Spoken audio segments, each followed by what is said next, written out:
Okay, Nathan, I got your test grade one here. I think you're working on the second version, right?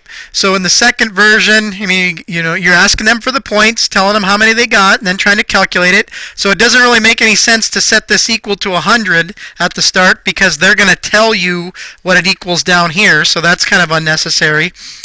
You need to take a close look at your if-then statements and really watch for what you're doing here, because let's look at this first one here. If score is greater than 91.5, tell them congratulations, right? But then you've got an else here that says else congratulations. So in other words, what this one is doing right here is saying if they've got greater than 91.5, tell them congratulations, and if they have anything else, tell them congratulations. Well, it doesn't really make sense to do that, right?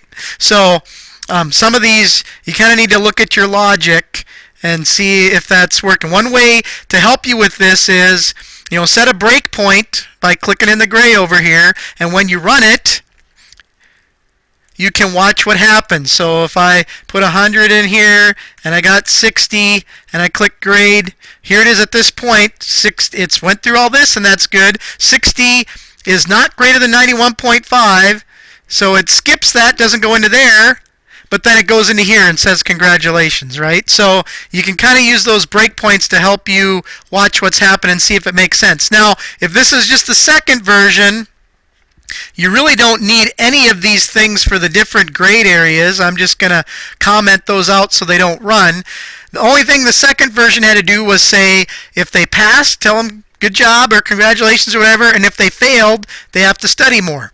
Well, looking at this, so we need this section right here. But you've got, if they got less than 63.5, congratulations. Well, that's not what you want, right? Don't you mean if they got greater than 63.5, then congratulations, or else study more? So now if I run this, and we say 160, should say I have to study more. If I got something like 75, congratulations, right? So first and foremost, all this other stuff that I just made green there, you really don't need for the second version. And secondly, watch your less than or equal sign and watch your logic. If you're not able to figure out your logic, set a breakpoint and just follow it step by step.